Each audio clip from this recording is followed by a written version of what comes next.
সালামু আলাইকুম। আমি বাংলাদেশের ভোটার। এই রাষ্ট্রের কাছে আমার একটা দাবি, এই বাংলাদেশের এই রাষ্ট্রপতির দায়িত্ব এই মুক্তিযুদ্ধ ফজলুর রহমানকে দেওয়া হোক, আর স্বরাষ্ট্রমন্ত্রীর দায়িত্ব দেওয়া হোক এই তারেক মনোয়ারে, আর যোগাযোগ মন্ত্রীর দায়িত্ব দেওয়া হোক বিপিনুরে, আর এই শিক্ষামন্ত্রীর দায়িত্ব দেওয়া হোক রাশেদ খানরে।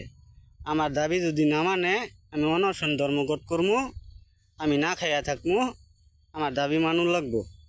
কারণ যোগ্য লোক যদি এতদিন মানছে, যোগ্য লোক চিনছে না, আমি যোগ্য লোক চিনছি, তা করে এই দায়িত্ব যদি না দেয় আমি অনশন ধর্মঘট করবো।